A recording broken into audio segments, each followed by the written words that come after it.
CM Chandrababu నాయుడికి business reformer of the year award దక్కిన విషయం తెలిసిందే. దీనిపై మంత్రి నారా లోకేష్ ఆసక్తికరమైన ట్వీట్ చేశారు. తన ఇంట్లో వారితో పోటీ పడటం కష్టంగా మారిందంటూ లోకేష్ ట్వీట్ చేశారు. తండ్రి చంద్రబాబు నాయుడు, తల్లి భువనేశ్వరి, సతీమణి బ్రాహ్మణి, కొడుకు నారా దేవాంశ్ అందరూ ఏదో ఒక రంగంలో రాణిస్తూ దూసుకెళ్తున్నారని, వారితో పోటీ పడటం కష్టంగా మారిందంటూ లోకేష్ చెప్పుకొచ్చారు. ప్రస్తుతం నారా వారింటికి అవార్డులు క్యూ కడుతున్నాయి. తాజాగా సీఎం చంద్రబాబు నాయుడుకు ప్రముఖ వాణిజ్య దినపత్రిక the economics times business reformer of the year అవార్డును ప్రకటించింది. ఇటీవల నారా భువనేశ్వరి సైతం గోల్డెన్ పికాక్ అవార్డు అందుకున్నారు.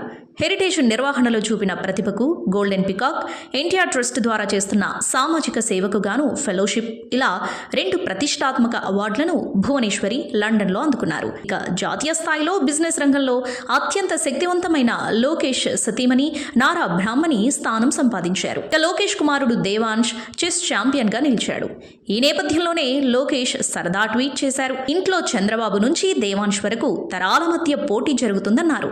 తన కుటుంబం పట్ల లోకేష్కున్న గౌరవం, వారి విజయాల పట్ల ఉన్న గర్వం ఈ ట్వీట్లో స్పష్టంగా కనిపిస్తోంది. కుటుంబ సభ్యుల స్ఫూర్తితో ప్రజాక్షేత్రంలో మరింత కష్టపడి ప్రజల హృదయాల్లో చెరగని స్థానం సంపాదించడమే తనకు నిజమైన అవార్డుగా లోకేష్ భావిస్తున్నారు. మొత్తానికి నారా వారింట జరుగుతున్న ఈ అవార్డుల సందడి ఇప్పుడు సోషల్ మీడియాలో ఒక హాట్ టాపిక్ అయింది.